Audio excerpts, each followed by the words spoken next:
Oh shit, ladies and gentlemen, how you doing out there? This is Intergalactic Interviews, and this is episode 137. How you doing, folks? Are you having a good week? I'm having a tremendous week dealing with computers. God damn, I could throw some of them, I don't want to specify which ones, but some of them I could toss in a magnet bath. It would be a beautiful thing. You said that last week. Guess what? Nothing's changed at all. Like it's gotten still worse, I think. It's pretty bad. Yeah. Decreased in Anxiety, yeah, rising every time we think about it. But hey, let's not get hung up on on terrible technological situations. Let's just be thankful for the situation that we have in front of us. Our man Ev Ock, recently dubbed. I think before I introduce our amazing guest, you actually just did. That was it. You spoiled it. All right. Yeah. Well, that's all the time we have this week, folks. No, seriously though, our guest this week is amazing. He's definitely a well-traveled fella. He's talented, and he is one of the founding members of the Isotopes. Ladies and gentlemen, please give it up for Evan October. What? How you doing? How you doing, sir?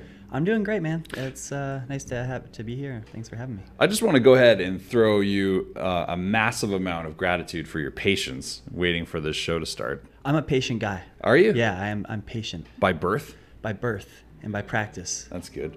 I think I'm going to push this towards you just because. Check. Hey, check. I should Juan mention. Guzman. Hey. Oh, yeah. Look at this That's guy. my check. Oh, yeah? Like that? Juan Guzman. That was nice. Nice. I should mention to people that are listening at home, if you're listening to this or you're watching this on YouTube maybe or Facebook or whatever, I just wanted you all to know that we've been having so many issues that we just decided to do a workaround for this. So if the audio sounds muffed this week compared to all the other weeks, You might have your work cut out for you this week, man. Yeah. This is going to be put in some hours work week. Guess who gets to edit this, boys and girls? That's okay. Yeah, so just want to put a disclaimer out for that.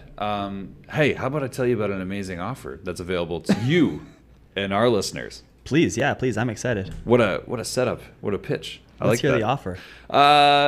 Folks, right now, you might be near a handheld computer that's called a phone. It's in your pocket. Pick it up. Open up your browser. Go ahead and check out floathouse.ca. What's that website? Floathouse.ca. What can you do there? Well, simply, they are the premier isolation tank experience in the mainland. What mainland? The lower mainland. Greater Vancouver, Western It's got to be Canada. even larger than that. Like the States has got to be overtaken by these guys. They definitely are. I don't know if I should mention that. I'm just saying they're probably better than the ones in Seattle even. They are advancing into Washington State in the southern colonies. They're not colonies anymore. They haven't been for a while. But bottom line is you cannot get a float this good north of the 49 anywhere. Yes, man. That's actually probably true. I want everyone to notice that there is no paper in front of Evan October. He is just he's a knowledgeable guy. I can go scriptless. I've got a lot of experience with floating specifically, so you can ask me anything about floating, and I'll have an answer. That's for you what they quick. call him in the street. They call him Evan Off Book. No October. Paper. No paper. That's right. right. There. No paper. Look at that. Thank you very much. See, look at that. They go right for it.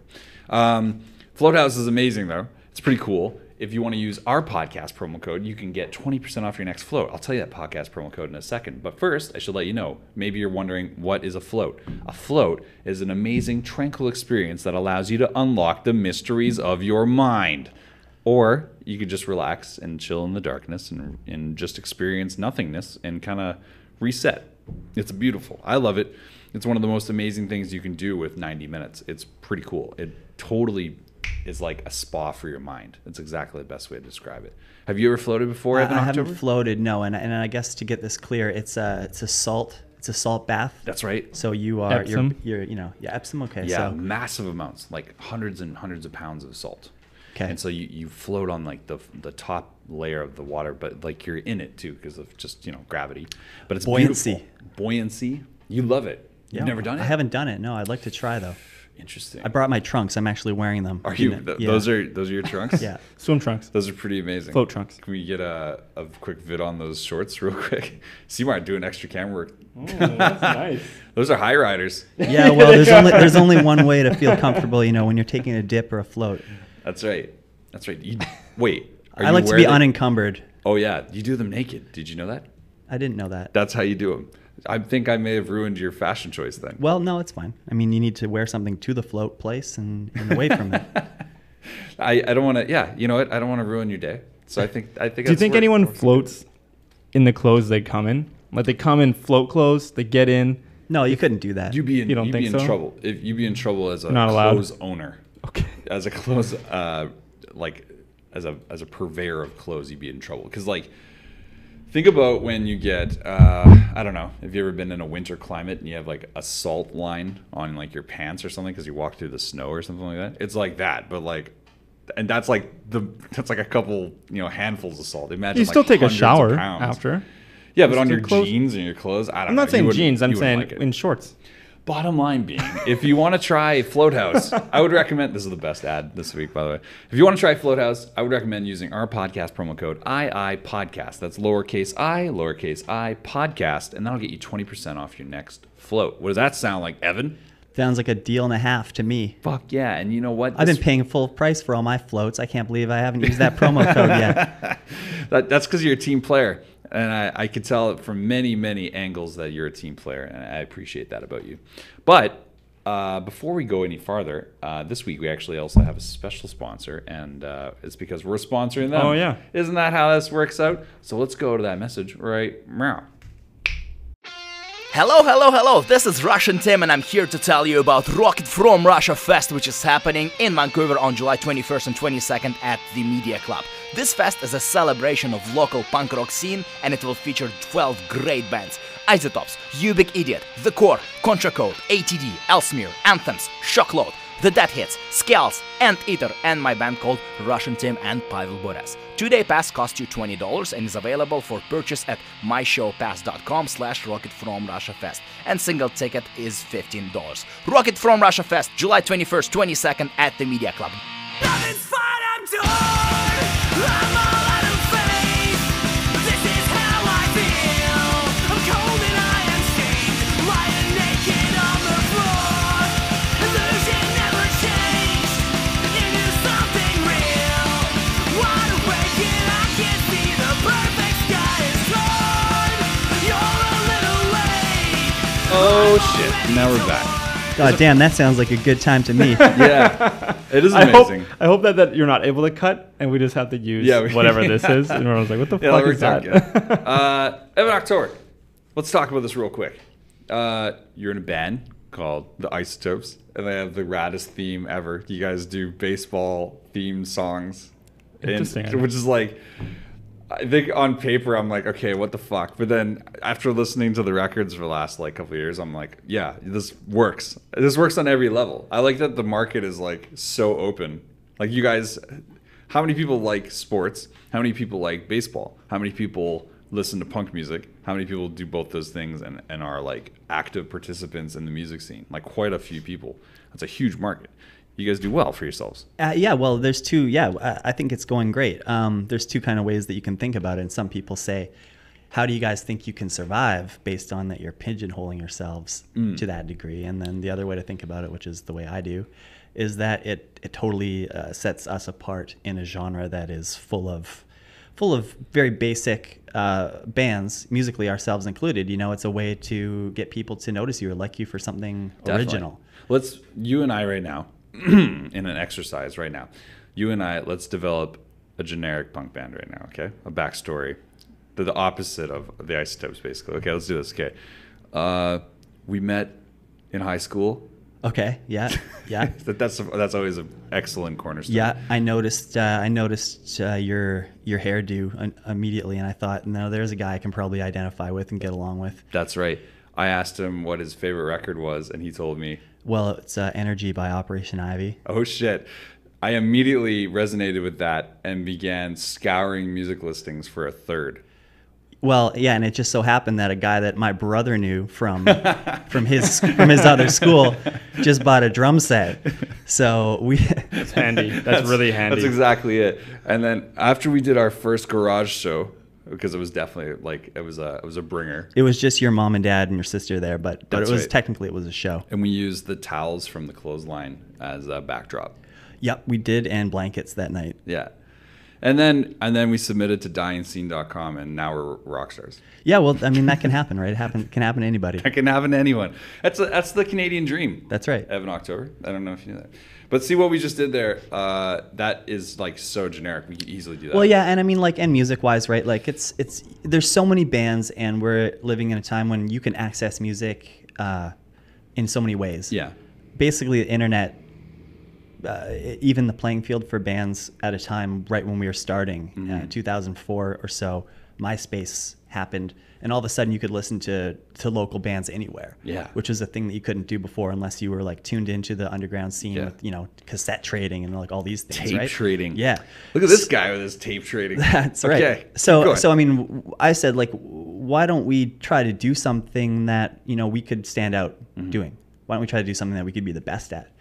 And for me, baseball was always my number one passion and my number one kind of interest and what I knew the most about, and so they say, write what you know. And I said, okay, I'll write what I know. That seems like a good idea to me, because I didn't want to go and try to compete as a band that just wrote about, girls or politics or whatever. I was 20 years old, and I didn't. That was a way better. Yeah, like, I totally, like, honestly, just the appeal, even the way you're telling me right now, is way more appealing to me as a listener. Like, just as a music lover, I'm like, I've always been big into like theme records. I love long arc plot story kind of records. I love consistency probably more than anything. Like, really buying into it is like the most important thing for me as a listener. Because, like, how the fuck am I supposed to buy into it? Well, exactly. And something I strongly believe is that no matter what genre of music you're playing, no matter what you're doing as an artist in any medium, you are in the entertainment business, essentially. Yes. And you have to give people something to take home with them, something to sink their teeth into, and something to remember you by, right? So that's the way I come at it. And if you can do that in a genuine way, people are going to gravitate toward it. Yeah. People often forget that that's like the number one rule in this game. That's the number one rule, is like, is it entertaining? Yeah. Is it fun? You're asking people to stand there and watch you. Like, you're asking people to come out and give you money and spend their time watching you. So you have to give them something. I think you have to give them something. People want to have fun so much that sometimes creators, we forget that they want to have fun so much that if it's not fun, they will make fun of you. They will, like, turn you into the fun. Do you know what I mean? Like, people don't, like, remember that. Like, as a creator, you're like, they'll love it because I'm making it. It's like, fucking hopefully. Like, I hope that's how it works. Twitch proves that theory in spades. Exactly. Yeah, like, if you make it, they'll come and enjoy it. But, like, if your audience doesn't exist, I mean, what the fuck are you gonna do? But, like, thankfully, people love the Isotopes. I see shirts and hats everywhere. All that says is people love Isotope shirts and hats. Oh, okay. So this is a businessman right here. Yeah, no, I mean, the band has been around for a while, as I mentioned now, and it's been a long time building an audience. So now that we've kind of have one, it's nice, but it wasn't always there. So it's something I'm very grateful for. Yeah. And as far as shirts and hats, they're all over the place, and that's something that I've always taken pride into, is making sure that we have good merchandise for people to buy. Again, something for them to recognize us by and appreciate. I perceive you as a very humble person. Well, I'm not. I don't think I would. That you might be one of the only few people that have described me as humble. Maybe your portrayal. I'm just this evening. I think I've always been pretty humble about my expectations as far as what a baseball themed pop punk band can do. I mean pop fly punk. Yeah, very good. I know, that's an easy, slow hanging fruit. Yeah. Jesus. It's never been something where I thought you could be Green Day, right? But you can certainly get a few of Green Day's fans who like baseball. Yeah. So there's never been like this dream of mine to be huge. It was just about delivering a product that I could stand behind and thought was good. Mm-hmm. And there's a huge difference. I mean, you can still be a successful band and not be famous. Right. So especially now especially now. So it's especially now. That's like never existed before. I wouldn't say that I'm humble. I know we're this band. I know that there's definitely a ceiling for this band. But I do my best to make sure that we get there. I think you could still be humble and be realistic. Like, I think what you're portraying yourself as realistic. I think I'm optimistic. Yeah, and I'm humble. I don't know. I'm kind of everything about it. Yeah. Well, let me ask this: I know that the members of the band have like shifted quite a bit since founding. Yes. But that is like more and more popular in like the consistent bands that are out there. Like it just happens. Life happens. Different dynamics exist. Are you like calling the shots on that all the way through? Like as a like on a like a pyramid style? Yeah. Yeah. You mean a totalitarian type of thing? Yeah. I didn't want to use that word. I didn't want to be like, so are you a dictator? Does everyone? I am a dictator. I dictate exactly what's going to happen. Yeah, you seem very humble. That's Circle back to that humble comment.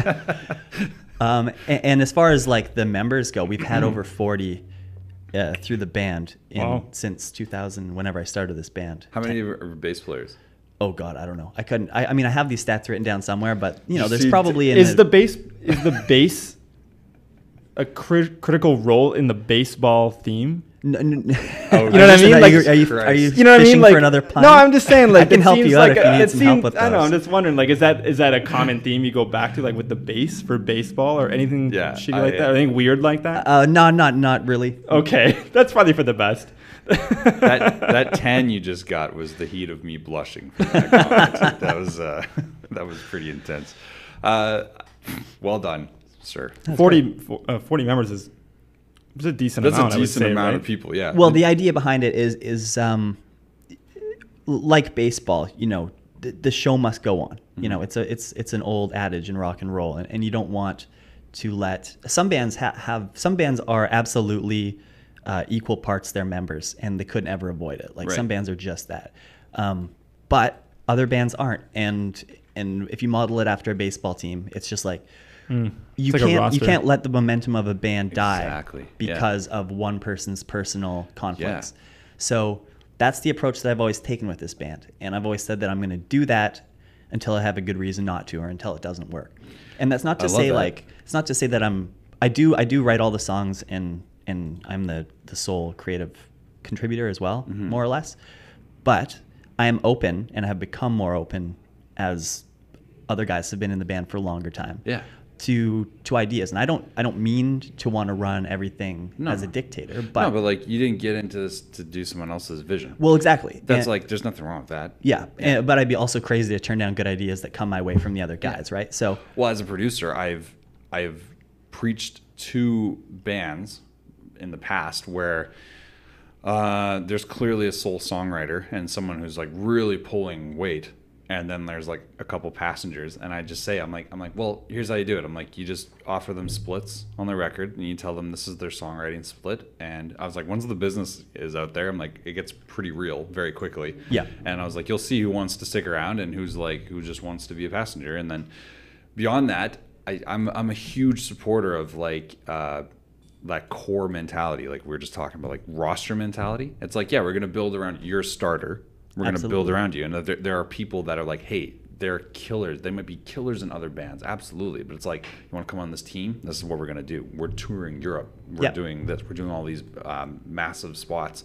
I think this is like a good opportunity. That's what it really comes down to. Because if people, and you're working with people in a dynamic that can either get on board with that, like fall out, or fall in. You're going to fall in with it. Absolutely. And I think, you know, as we've evolved as a band, so have the level of and caliber of players that we've had. And these are all guys, like I always work with guys that I've worked with in the past in music and stuff. And we have to get along as friends to be in the band, really. Right. And I've just been really lucky to have a band that is just, you know, it just has enough momentum to keep people's interest that I want to work with, because all the dudes that I work with in this band have their own bands. You know, they have their own bands, they have their own projects and their own lives. And they, you know, no one's expecting these guys to make time for the Isotopes, but I've just been lucky that they have been willing to, because really, like without all the good players, it's just it started out mostly as a recording project, and without a good live band behind you, it would have to be that again, right? But to have the guys willing to tour and stuff, and the fact that we can go tour Europe and all these places now is obviously an incentive for people. So that's a huge incentive. See, because like from an outside perspective, I would think about like how that sounds. Like if someone calls you and says, hey, I'm doing this and I want you to be involved with it. We're going to tour here, here, here, and here. I need this much of your time. Let me know if you're interested. That's the dream that we all kind of got into this when we were teenagers, dude. right? Like, it's like, what do you want to do? Well, I just want to hit the road and play. Yeah. And so now get the opportunity to do it. So I don't want to turn it down. And that circles back to not canceling tours or turning down opportunity because a drummer's unavailable or whatever. And to the fullest extent of that point, in 2013, I was banned from entering the United States trying to cross. Right. Now, I heard about this. For 5 years, That's right. It was a 5-year ban. But that night, the evening that I got banned, we had a show booked in Rochester, New York. And I was the only one who didn't get through the border. Fuck. So Dallas, Dust Storm, who's been in the band since 2009 now. So you're a drummer? He's our guitar player. He sang that night. So the show went on even without me. And so there's never been a member of the Isotopes who's ever played at every show. Wow. And with that being the one show that I missed. So it's a point that I'm proud of about the band. Can I just go ahead and say to Dallas, I'm sorry I called him a drummer. I didn't mean to say that. Although drummers, it is an intense rivalry. He's got some impeccable rhythm though. His meter is unfuckwithable. God damn, that's what I should have said. I should have said his rhythm is impeccable. Fuck. Anyway, let's just move the fuck on from that. But that does show, obviously, the like commitment level. People step up, and I just think sometimes does it get a bit much handling. Like, are you doing all the administrative stuff too as well? I was to a point, but we're pretty fortunate now that we have a pretty fucking amazing team of people in various organizations that are helping us now. Right. So we're talking about like Stomp. Stomp Records is our label in Canada. Right. We have had a number of booking agents in Canada as well, and now we have a label in Germany called Destiny, right, and a booking agency over there as well. So they just did the newest release, right, in April. Yeah. So 1994 World Series champions. Fuck. This is just coming right out of the gate. Beautiful. This is like DIY as fuck. I'm just trying to do this. 1994 World Series champions. It's our new record. It's a full-length album on Stomp Records in Canada and Destiny Records in Europe, and it's our second full-length release. That's pretty amazing being on Stomp. What was that like coming together? Like, how did that come together? It was great, man. It was at the time exactly what this band needed because I was turning 30, and I had been doing the band for about 10 years, and I had been banned from the States, and basically our market for touring was Canada, which can kill any band. Yeah. It's hard to tour Canada. It's expensive. And without the United States on the table, it seemed like maybe it was time to close down. Shut her up. Because I've never really been a fan of full-length records. I don't like them, and I don't think they should really. I don't think they have a place anymore. Really? Yeah. In media, like, give me a single, release another single when you have one. Strongly. C-Mart's a big proponent of what you're saying. I like art projects, but not full-length albums seem like way back in the day. Absolutely. Yeah. For me, it's a singles thing, and I was never going to do one. And I always said, like, the band can't exist anymore touring Canada. I've never wanted to do a full-length record. So the only way that I can possibly conceive continuing devoting all my time and energy and money and resources into this band is if we get some help, if we get a label. And it was once Stomp approached us that it kind of buoyed the band back into existence for me. Well, because that's like a major push. Yeah, that's a major push. That's like someone. They're a big label, right? They have our records. It's distroed through Warner now. They're big boys, great. So it's in stores. Yeah, that's what I'm trying to say. Like to feel the way you were feeling, and to have it completely turn around, and that like, hey, there's like interest and stuff. Was that like, how did that come together though? Did someone like reach out? It was it was a combination of things. I finally realized that I was going to need a Canadian label of the level that Stomp was at, and there's only a couple of them. So I was knocking on a few doors, and we had worked with a publicist named Melanie Kay previously, and she was instrumental in kind of making an introduction. And the way Stomp works is they love to work with bands who have a track record of working hard for themselves, just like any successful label does. So they looked at what we did. We toured around a lot. We had a handful of releases ourselves, and the owner there, Matt, got in touch with me and just said, "Are you guys interested in doing a record?" Damn. Yeah, and for me that was like, hell yeah, we are right. Fuck yeah. Was that a phone call or was it That was an email. An email? Yeah. An SMS A page. text? Yeah, a page. There might have been a Facebook message involved. Yeah. Nice. That's pretty cool. He actually found my profile on Grindr. What? And he messaged me through Grindr. That's good. That's a very progressive label right there. Yeah. Well, they are. Yeah. Yeah, That's for sure. That's pretty cool. Stomp. Let's talk about the video for The Legend of George Brett. First of all, I just want to say, like, I love the whole Wayne's World motif throughout. It's fucking beautiful. Thank you very much. Yeah, it was one of those things where, like, as it started, I was like, this kind of feels like Wayne's World a bit. And then by the midway, like little vignette there, and I was like, okay, obviously this is like very homage. Yeah, I mean, we recreated it basically scene for scene, frame for frame, and we hoped that the differences in production and set and everything wouldn't be too much to throw people, and people definitely got it. So no, it's definitely like, I think I was just slow on the bus basically, but no, I was like halfway through. It felt like just familiar in terms of I was like, this feels like, you know, not like not negative, but I was like, oh, this is like familiar. And then I was like, oh shit, I get it. Fuck, it's pretty good. Well, I've had that idea for probably as long as I've been doing this band. Like, wow, really? For a music video, and there was never a right time for it. And I was like, let's do it for this one. And just because it's like it was a huge undertaking. The production was wildly like DIY. We did it all ourselves. We had no money to do it, and it was a big undertaking to do, but I really wanted to do it because no one had done it yet, and someone was going to come along and do that idea eventually.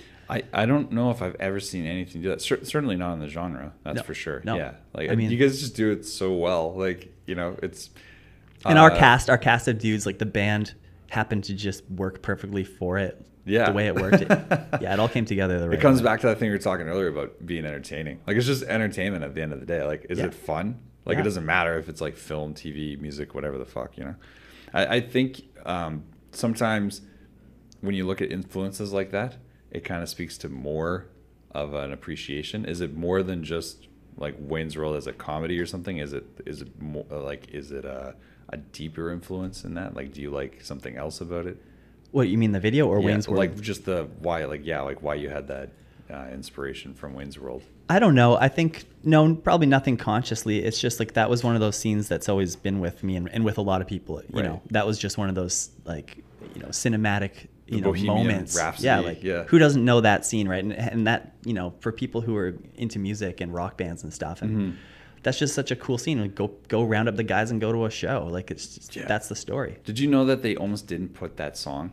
I did, because I did a lot of research about that. Did you? Making the video, and they wanted to use Guns N' Roses, I think. They wanted. I think it was November Rain. Was that my right? I think so. One of those Guns N' Roses songs. Could you imagine November Rain? It wouldn't have worked, right? No. Yeah. It would be like, I don't even know. It would have been like So I Married an Axe Murderer. Well, yeah. Level of like Mike Myers. Yeah, my understanding of it was that Mike Myers was the one who pushed the Queen thing through, because Queen it was like past their day. And the studio wanted them to go with something popular, you know, and he said no way. Phil Collins or something? No, they wanted to Guns N' Roses. Phil Collins. That would have been pretty hilarious. That would have been like studio. Yeah, that would have worked. Would have been good. Yeah, I would have loved it. But so he's the one who put his foot down and said it's going to be this way. So yeah. And he's goddamn Mike Myers. He doesn't fuck around. Thanks, Mike. That's some good foresight too, just in terms of like, hey, this band is pretty sweet. And it's going to continue to be sweet. Yeah. Yeah, man. Like, in a way, that kind of revitalized them in pop culture. Well, it absolutely did. I don't know who knows about Queen. They're like, you know, without that movie, they're probably a lot less popular with generations, younger generations, right? Way less What about like Revenge of the Nerds and stuff, though? Like, me? Well, I can tell you how I came across Queen. Okay, go ahead. That was it. Okay. Fair enough. Yeah, I have to second that. That's the only first time I heard Queen. Yeah, and I didn't know the name of the song forever, but I was just like the Wayne's World song. Yeah. I was one of those kids. Highlander? Never heard of her. Okay. Come on. Highlander, I barely know her. Okay. Oh, there's an interesting dynamic going on between the two gentlemen in this room occupying this space. I sense it. I don't know if you know this, but C-Mart famously antagonizes people. Antagonizes guests. No, not really. To the point that comedian Steve McGowan was on the show, like, I don't know. Hey, like, fuck Steve McGowan. Yeah, 10 months ago. And started a secret fuck Steve McGowan campaign where every guest after the show, we'd have them say fuck Steve McGowan. Because McGowan actually canceled on us once. Thrice in a row. Like 1 week, 2 weeks, 3 weeks in a row. And I was like, oh, well, this is going to be great when you finally come back on. Because every time he extended, I was just like, okay, we got like another 5-10 people to say it or whatever. And yeah, that was awesome. So if you ever want to check that shit out, that's C-Mart. C-Mart invented all that shit. That was ridiculous.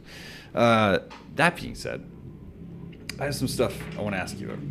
Because if you search the Isotopes right now, a lot of people are like thinking like Springfield Isotopes. Is that the original inspiration there?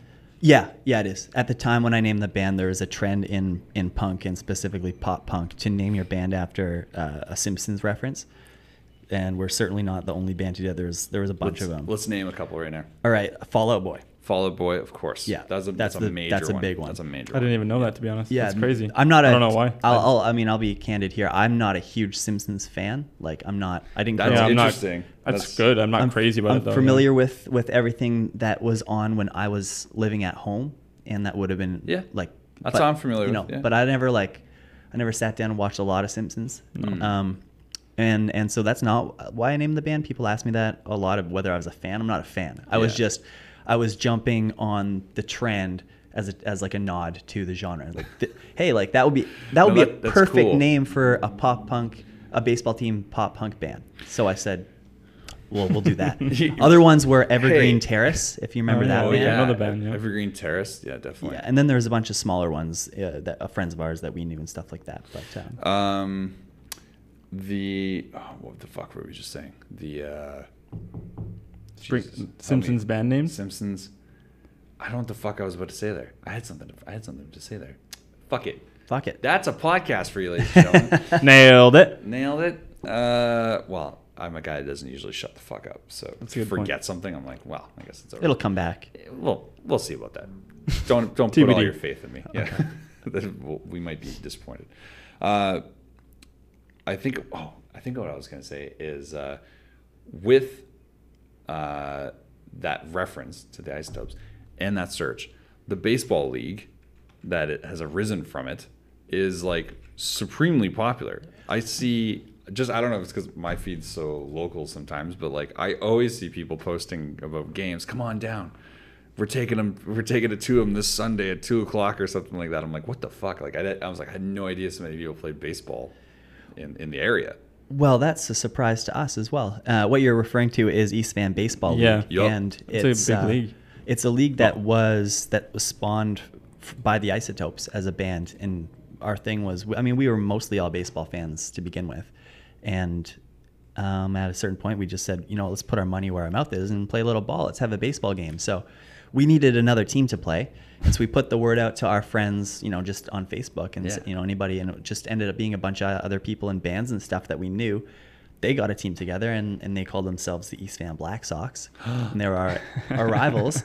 Classic. And that was 2013. And nice. So it was about 3 years of just playing the Black Sox whenever we could manage to only a pull couple off murders. I love this. Yeah. And then after about 3 years of that, we got sick of each other, and we had 2 guys from the Black Sox, 2 guys from the Isotopes.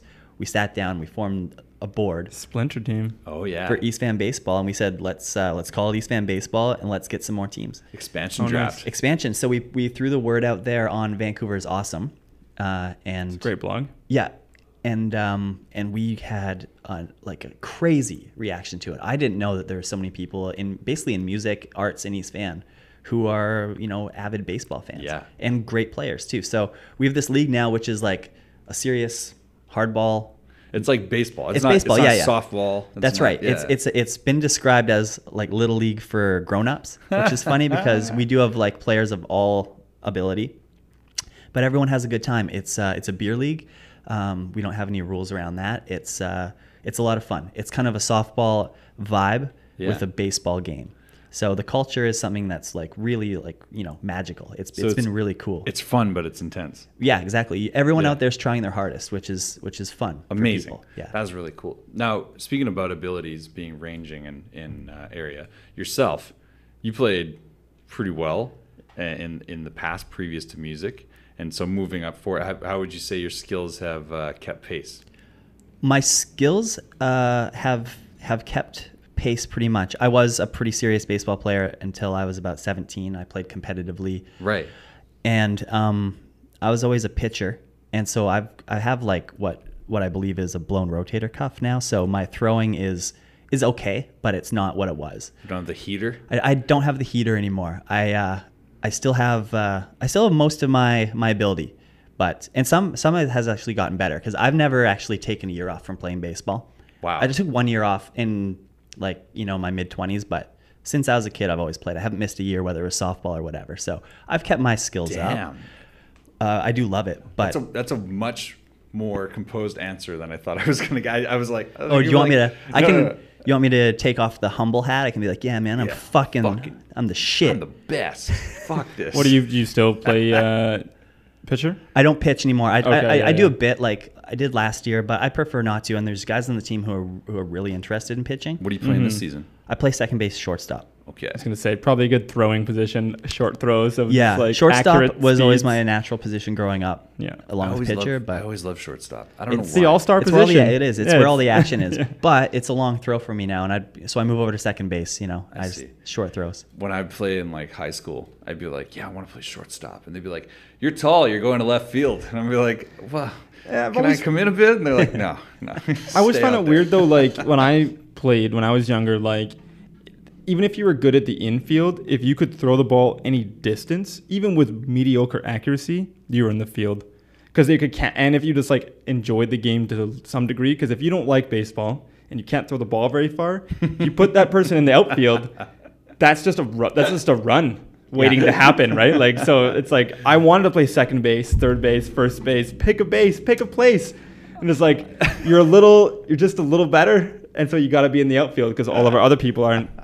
They're not good at that. I love the strategic breakdown that you went through that because I know you put thought in that. 100%. Well, they told me. Yeah, they're like, you're better out there because you can save us some fucking runs. Yeah, man. They put me out there because I think they needed a scarecrow or something at the time. I was just so gangly as a youth. It was fucked up, but. What's the size of it's like a full regulation field? It's not regulation. It's in between a youth field and regulation. So what it is just wondering what the pitching distance and the running. Yeah, the Little League for adults kind of comes in. Well, I think that's more like our attitude and range of skill. Sure, yeah. We play on a 56-foot pitching distance, and the pros play on a 60-foot 6. So it's a 4-foot difference. Minor? Or then a Little League one is like 45 or something. Oh, okay. So we're much closer to like a pro field, but it's That's just pretty sweet. Yeah, it's pretty. It's fun. Yeah, absolutely.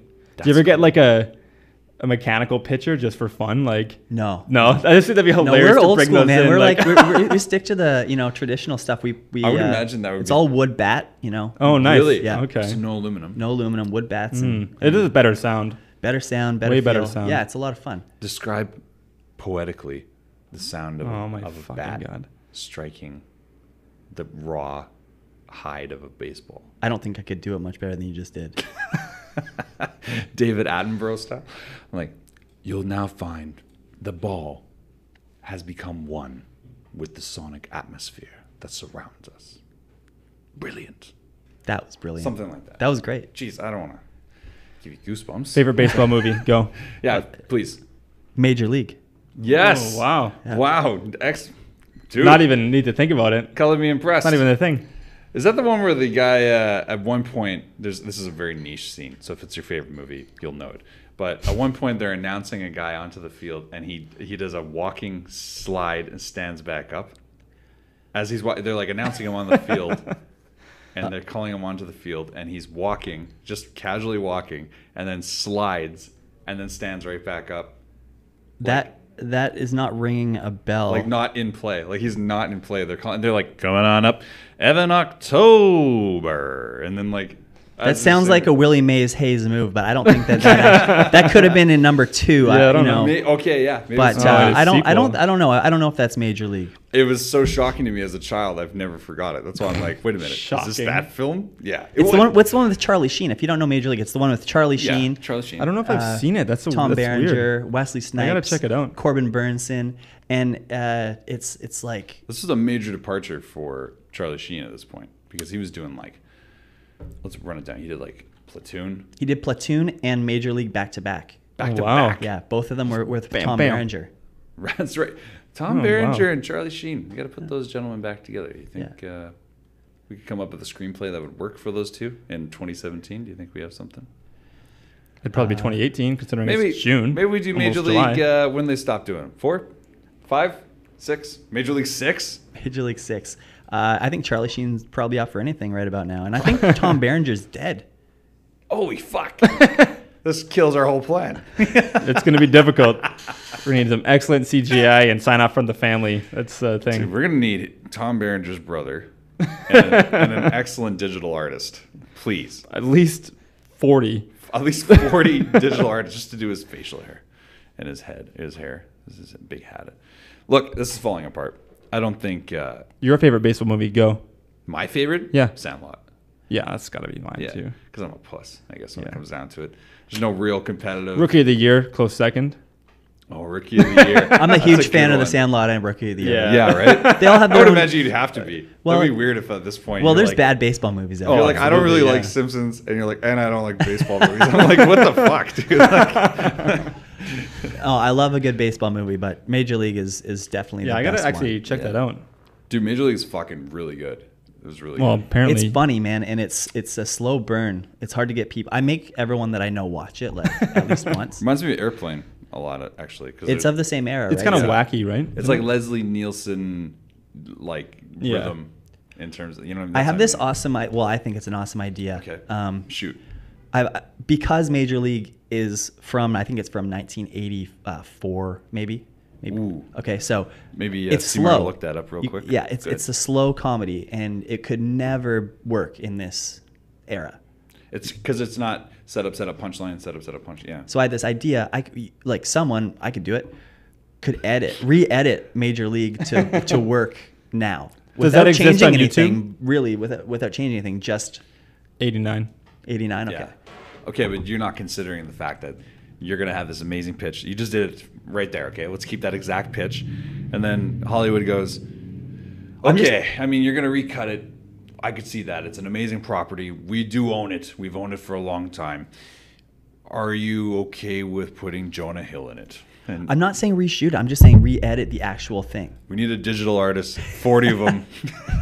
Okay, man. Obviously, you don't like this idea. Yeah. That's all right. I think it's, I got others. I would. Does it not exist? I would Fuck. imagine that someone on YouTube has done something similar to this, just because. It should be you. Well, you've seen those, like the Dumb and Dumber trailer recut to look Yeah. like an Like Oscar. a horror, like or not the Yeah, drama one. yeah. Have you seen the horror one? Mrs. Doubtfire. I think Oh that was it. fuck, dude, Mrs. Doubtfire. That was a crazy fucking the cut on Crazy that- as it was. Yeah. It's a weird one. It doesn't need to be recut as a horror Have you flick. seen the Step Brothers the cut? No. That's a fucking weird one. That reminds me of that's a throwback to like 80s horrors, like The Guy Next Door, something like that, like some crazy fucking insane premise. We were talking last week about how weird it is to have like bad guys back in like 20 years ago. It was like there was no motivation. It was just like, oh, he has a mustache. He's an evil guy. You're like, what? Like, and nowadays the greatest villains are the ones that you can't tell the difference from the good guys. I think Major League pitch Redux. New villain. They're gonna be like, you know what? We can't use the mustachioed guy anymore. It's prejudiced to Italians. So we want you to come up with a villain. What kind of villain can we pitch? Who would play him? Well, the villain, just so we're all on the same page here, the villain in Major League is the ex-showgirl wife of the now past Indians GM. So that's the villain. The GM of the Indians, his ex-wife, who's a showgirl, she takes ownership of the team and tries to relocate. She doesn't want to. She doesn't want to live. It came out in '89. I think it's okay. She doesn't want to live in Cleveland, and so she wants the team to be bad enough to relocate them to Florida. So that's her motivation. I like that even in '89, people were like, Cleveland, we could do better. Yeah. Yeah, no. So, I mean, I don't know. I think in that case, they pretty much nailed the villain. Like, That's pretty good villain. Yeah. Without, resolving the end for us with spoilers, I would think we could use that type of premise, okay, in the Redux.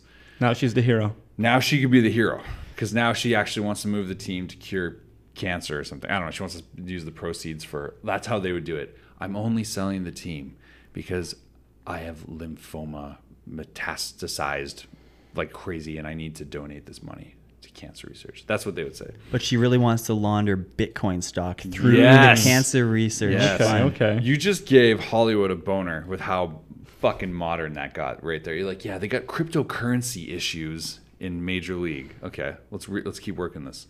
I think But it's Stitch Coin because the stitches on the baseball. Stitch Coin. Yeah. Boom. Yeah. Moneyball was taken. We're going with Stitch Coin. We're going with Stitch Coin. They're like, I don't know, Moneyball got an Oscar. I think we can get one with Stitch Coin. People love baseball. We're like, okay, let's go with it. I think you could introduce Martin Sheen as some kind of evil character, and it'll bring Charlie Sheen, Martin Sheen back together. We could even put Emilio Estevez in, and that would bring the whole family together. Have they ever done a film? All of them in the same film? They have done Should we that. Google this real quick? Wait, I think you know it. I don't know it. Oh, okay. Oh, I don't know That it. was Okay. confidence. Wager though. here. That was confidence, though. Evan October believes that Emilio Estevez, Martin Sheen, and Charlie Sheen have been a film to date, all together at the same time. Yeah, man, I Have don't they know. ever been on the same, have they been in the same scene, though? That would be... There's been, I mean, I think there's been a bunch where they've, the dad, Martin Sheen and son, one of them have been That's right. in films. I know, wasn't he in Wall Street? Wall Street is one of But them, yeah. boy, I thought I watched a movie recently with all of them in it, but I just might be making that up because that would I be a haven't dream. seen Emilio Estevez since he was doing Flying V's and shit. Like, I haven't seen... That was definitely the peak of his career. Like, he fucking was like, I'm not going to have your last name. I'm going to do it on my own. First of all, I'm going to pick the most incredibly Latino name. No, it's the other way around. What do you mean? Martin Sheen and Charlie Sheen their real last name is Estevez, and Charlie Sheen took his actor dad's fake name, screen name. What the fuck? Yeah, You're Carlos you're blowing Estevez. my mind right now. Charlie Sheen's name is Carlos Estevez. What? Okay, hold on. There's no way a guy with a name like that was allowed to walk around with cocaine for as long as he did. There's no fucking way. I'm not sure what you mean by that. There's no way that an El Chapo level name like that would ever be allowed to carry around that much cocaine for that many years. There's no fucking way. But he was rich. He was very rich. Yeah, Do you think he's still rich? I doubt it. Oh, he's doing okay. He was banging porn stars like he was changing socks. Well, yeah. This This is a now deep he has internet AIDS. search, by the way. I'm not doing it. I'm And now he has AIDS, ladies and gentlemen. not doing it. It's too deep. What do you mean? No, like that's like a 5 to 20 minute internet search to like get to the bottom of that. Oh, really? Yeah. Should I just make it up then? That's what we do on the show. I think that Evan October was correct. I think that I have no reason to disbelieve him. I think it was a film. I think it was called Stitchball, and it was great. It was Oscar nominated, didn't win, but it got the nom. Isn't that what really matters? It's up there.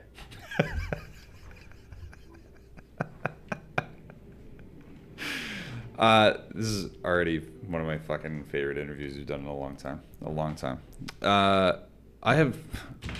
I never write stuff down, but I wrote stuff down because I want to cover it with you. Can we talk about Europe real quick? Sure. What was touring Europe like most recently? Most recently, it was a fairly trying experience for all of us. It was difficult. How many dates did you do?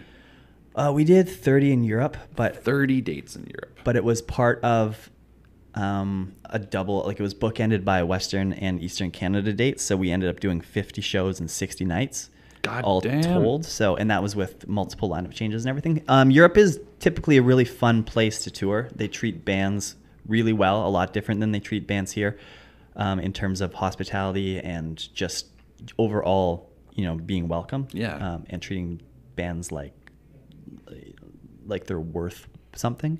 It Here helps it's when you hard. guys are rad. Well, helps, it certainly helps, but in Europe they are generally very kind to bands, all bands. And this time there was just some logistical things that weren't. Not every tour can be a home run, if you will excuse the pun. I will. And, C-Mart will not. I will. No, I will. And he will feel guilty if you say you excuse it, you can't also chortle into the microphone.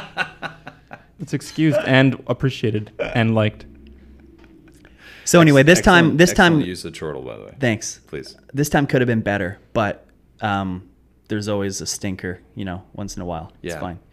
Even let's apply a baseball analogy to this. Even the best hitters, even the most Hall of Fame hitters, right? They strike out or get out 7 out of 10 times. That's right. So you got to be okay with a little failure to have success. So it's a very humbling experience. And by failure, I'm like this is not by any stretch a failure. The tour was not a failure. I've seen photos from this tour. Yeah, no, it was a hell of a lot of fun. I think you guys did okay. Yeah. So, That's a lot of dates, though. You are a humble guy. I made the right call right at the beginning. Who were you on tour with? It was a mix of ourselves and with good friends of ours, the Real Mackenzies. The Real Mackenzies, of which we were just talking off air that my older brother, because G-Tone was the driver for their Western run. You did the Eastern run too? He did the Western run. The Western run? He did the Western leg of said tour. And you said you have also been driver at one point for them. Now, they're notoriously pretty wild. I think during the Western leg of this particular tour, it actually took place on St. Patrick's Day. Yes, it always does. It always does. I know. But we should mention, if you don't know, at home, ominous. Real Mackenzies are like a Celtic theme band, and it's very true to its core. Yeah, so. They've been around for 25 years. They're one of Canada's most legendary punk bands, and they've definitely lived up to a reputation of being wild party guys. And they're probably one of the few bands that's gone through more members than the Isotopes. I happen to be best friends with their bass player, who plays also in the Isotopes when he has the spare time. So that's the connection between us and them. Excellent. And yeah, I got a job driving the Real Mackenzies a couple years ago. On tour for 2 weeks, and it was one of the most exciting times that I've ever had on the road. It was excellent. Is there another adjective for exciting that you wanted to use? Dangerous. Reckless, challenging. It was all of that, but it was a learning experience. And so this year, I was able to not do it, which is nice. But as you said, your brother did it, and it was interesting to see the way someone else handled them, because they do need handling. G-Tone's an intense fella, so I could only you bear witness to it, so but G-Tone's hey, what, you don't want to the way my brother is an intense fella. What can I say? C-Mart's just corpse. He could also choke you out. He could choke you out. So he's got the size advantage over me. Yeah, he's more more dominant of a guy. So he's choked me out before. Has he? In the snow, yeah. In the snow. Yeah. Did you deserve it? The Rupert House, and I jumped on his neck from a high platform and tried to choke him out, thinking I had the element of surprise at 3 or 4 a.m. That's but he got me. He got me. Yeah, it's like trying to fight a bear, man. He's a big dude. So do you think he was just commanding in a positive sense, in a team player sense? I think to a degree, there's just this kind of unstated rule of touring where you listen to the driver. That's a good idea. That I can't help but notice the bias from a previous driver saying that. But I could recognize why that might be a good idea. The amount of touring that you did, though, you said you did 50 shows. Was it exactly 50? I think it's 50-ish. I think it's 49 or 50 or 51, something like that. That's a long time to be on the road.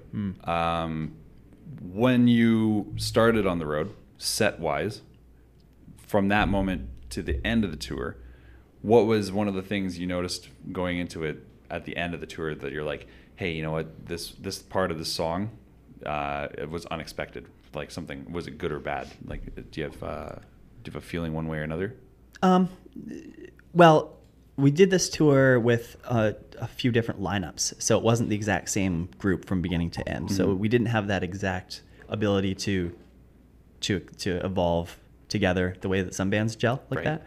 But nothing specifically, but you absolutely get better. And by the end of it, our last show was at Pouza Fest in Montreal, and it was probably crazy around our campfire, in the van after the show, we were all like, that was the best Isotope show that any of us have ever been involved with, and that was unanimous. So it was good. That's badass. Yeah, it was very cool to go and do that. A great way to end a tour. That's so cool. I think I read like your only band rule is that everyone has to wear a hat on stage. It's not the only one, but it's pretty important. That's not the only one. Is that prime directive though, like Star Trek style? That's like that's the main rule. What I always like to say is like, we're not reinventing the wheel musically in the band. I think we do a pretty good job of what we do musically, but we're by no means the kind of band that is fresh and exciting. We're not like a buzz band anymore. This is so funny to hear you say that, because it's like you're doing this show and I'm like, God, you guys are fucking rad. Rocket from Russia loves you guys. Russian Tim is like so fucking. I know he's great. I'm not. Don't get me wrong. I love us too, and I really like what we do. But when it comes to giving people something to remember and take home, there's a lot of other bands that sound like us, or like that we're like. We're not. We didn't create a genre, other than baseball punk. That was the one genre. You did. We did, but strictly musically speaking, if it weren't for the baseball thing, if it weren't for the shtick of being a baseball band, we're not offering people anything they can't get anywhere else.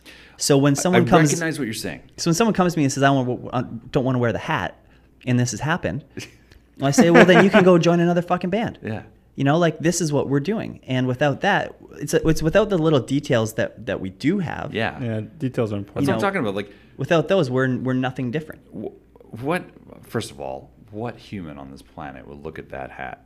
Go ahead and show them that beautiful hat. Well, this is an East Van baseball hat. Sorry, this is like a league hat. EVB. But who would not want to wear an Isotopes hat though? Well, we have some nice hats.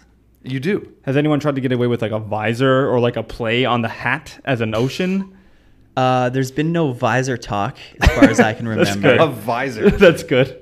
No, I think everyone is very cooperative. Yeah. If there's probably a spectrum between stoked and willing. And everyone stoked and willing, to a degree, everyone falls in that. I don't think you were supposed to announce your next album title like that. That was, stoked and willing. Stoked and willing. That was fucking hilarious. That was pretty badass. That sounds like an ambulance chasing law duos. Yeah, lawyer duos. Stoked you see that and willing. Yeah. Call us today, 1-800-444-3333. Or like a fireplace salesman or something. They're like the defendants for like college rapists. That's right. Like, have you woke up on a ping pong table again? Call Stoked and Willing. We're here to help. Do you have mesothelioma or whatever? I can't say that. Yeah, it's not gonna work if you don't know mesothelioma. I think that's how you say it. Yeah. Man, there's so much to fucking cover, and I feel like we're just getting started. I think we might have to wrap it up very shortly. We're also late starting. I didn't want to keep you forever here. You're the boss, man. Whatever you want to do. I am certainly not the boss. I am. I'm just a weird guy on a camera. You're right. I'm the boss. I'm getting the fuck out of here. That's right. Here we go. See, I knew you were a humble guy. I fucking knew. Before we go, though, okay, I figured I just want to make sure I got everything on this list. Nope, didn't cover more than 20% of the list. Let's read the list. Here's the things we didn't cover today. Okay. I was going to get you to react to... Have you been reading about this John McEnroe, Serena Williams thing? Haven't been reading. Love John McEnroe. Next. Okay. Good answer. Good Probably answer. Better than what could have happened if we actually tried that. That's good news. Next one was going to be a favorite baseball moment of all time. Ooh. Of my own? Yeah. It's probably creating this league, East Fan Baseball. Excellent That's answer. pretty cool. I would have also accepted Joe Carter's home run. Yeah, that's everybody's, though. That's everyone's. That's why I didn't accept it. I would have also accepted Heroes Live Forever, but Legends Never Die in The Sandlot. Excellent. What was the name of the kid in The Sandlot? Benny. That's right, Benny the Jet. Benny the right? Jet Rodriguez. Right, yeah. Isn't that like that's like a musical, isn't it? It's an Elton John song. Elton John. Benny the Jet. What the fuck? A lot of baseball permeating the music in our lives, ladies and gentlemen. And I have one more here. Favorite C-Mart that you've ever met? Do you have a favorite? This guy's name is C-Mart over here. Yeah, Chris Martin. Do you have a favorite?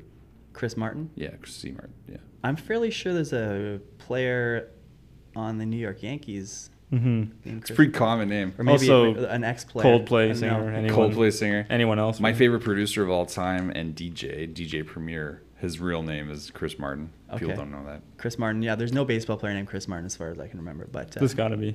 there's Minor, probably is. minor leagues. Yeah. Okay. And you know what? I'm gonna leave this because I feel like I'm gonna have you back on very shortly. All right.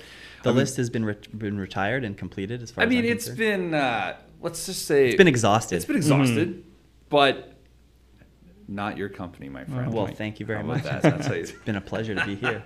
Evan October, you're badass. I think you're rad. I've actually been thinking this whole time. It's stupid I don't have an Isotope shirt. So It's stupid I didn't bring one. You know, I thought maybe I should bring a shirt, and then I thought, what the fuck? I don't know what to do. I don't know what the procedure is or the protocol. That's also, okay. I don't know That's your a fair size, point. you know, and who That's else a is fair going to be point. here. So If you I do showed up- apologize. However, I'm happy to get you one. Both you guys can have shirts. Wow. I have shirts. I have Really? many shirts.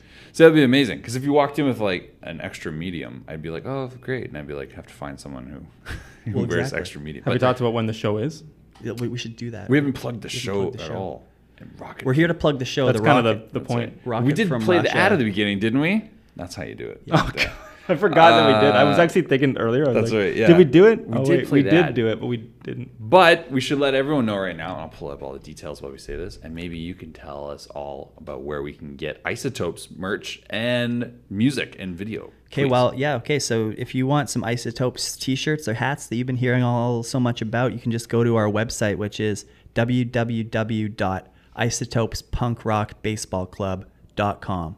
Oh, And shit. everything is there. Music is all on iTunes and stuff. If you want, you know, vinyl or CDs, if you're like sadistic, you can have you can go to Physical media. our website as well and find it there. Everything's online. You can find everything with just the bare minimum in search engine skills. That's We'll try to put a link in the search for it, you fucks. That's what you want to say. in the show notes stuff. That's it. Ladies and gentlemen, we should let you know again. This is like, if you're local in Vancouver and you aren't aware of how amazing the Media Club is as a venue, you should know that it's closing. And this is, in my opinion, this is like the unofficial going away for Media Club. I get that impression too. I don't think Yeah. much else is going to be happening there. I think this is easily the biggest thing they're doing. Would you know when they actually? I don't, but I know it's According gotta to our be- man Russian Tim, it's August 1st. So this Oh, is so going to this be is a like- They can't even yeah. finish fucking summer. Those fucks. Those fucks. Jesus. No, because they want that sweet patio, whatever they're putting in there, whatever. They won't even be done by then. It'll be done by I know. mid-December. They'll have to tear the whole Anyway. thing down. Ladies and gentlemen, Rocket from Russia is an amazing local radio program put on by our good friend Russian Tim, and he's hosting his annual Rocket from Russia festival. This year, it's going to be 2 nights back-to-back at the Media Club, Friday, July 21st, and Saturday, Friday, or sorry, what the fuck am I saying? Saturday, Friday. Saturday, New day. Friday. New day. Friday, Saturday, July 21st and July 22nd. It's going to be amazing. The lineup, I'm going to just quickly ramble it off here really quick. Right at the top, Isotopes, You Big Idiot, The Core, Contra Code, ATD, Ellesmere, Anthems, Russian Tim and the Pavel Bures, Shockload, The Dead Hits, Skells, Anteater, and Resolve Records is going to be in the house, our homeboys in Resolve Records. Nice. This is honestly like, feels like such a home game. Like we know It will be a home game. almost everyone in this A lot whole of these group. bands have guys from the league as well. So I mean, Right? Yeah. So it's just gonna be a huge party. So if you if Super you're in the excited. hood, come on down. And we're going to have ticket information on our website, and we'll also have it available in this video description. So if you're watching this on video or you're listening to this online right now, just go ahead and just Google Rocket from Russia Festival. I guarantee you it'll pop up And with Isotopes. the event. And make sure you look up Isotopes because our good friends here, Evan October and the crew, these guys are fucking rad. I can't say enough good things about this scene. One of my favorite parts about this particular scene in Vancouver is just how tight everyone is, and the family vibe is for real. Like it's like everyone takes care of each other, and it's good, man. You can tell the cross-pollination is a real thing. It's fucking beautiful. It is. It's a nice thing to be part of, and I'm just happy to be included. Evan October, you're a gentleman. Will you come do the show again very soon? Absolutely. Will you bring more of your cohorts? I can bring them. I can't guarantee that those guys are going to say anything intelligent. Humble, this guy. Humble. You know what? I was right. This guy's a humble guy. Yeah, I knew right from the jump. I knew. Yeah. Nice. No, that's perfect though. That's good. As long as you come back. Just background. Absolutely. Just background behind you. They can just lurk. As long as it's entertaining. Just like on stage, right? Just some some background. They're not even plugged in. the shade. That's why the color of this room's changing right now. It's shade of this. Ladies and gentlemen, if you are so inclined, we'd love it if you leave us a review on the show. And that's very easy to do. Just search our podcast name, Intergalactic Interviews, and you can do so on iTunes and Stitcher and YouTube and like a million other places. We're on Google Play, I'm pretty sure. Everything out there that is very easily searched. And as I said to Evan earlier, just search for it, you dumb fucks. It's easy to find. Just Intergalactic Interviews. We're the only ones out there. What can I say? Or here's an idea. Oh. Since you're listening to it, you probably already found it. Why don't you go tell someone who hasn't found it yet to go find it? You dumb fucks. That's right. That's right. See what?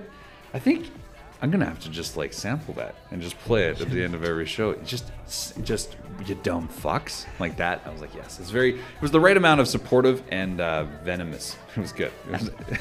It was Tough love, man. Chris Martin, how can people follow you if they're so inclined? Not only would I not, but it's not a thing. Okay. And moving on, my friends, I wanted to let you all know that I wanted to tell you about next week's guest, but I want them to show up, so I'm not going to. But I will say it is Rocket from Russia Festival linked, so I think you guys will really enjoy next week as much as you enjoyed this week. And we love you all, and we'll see you all next week. Yeah.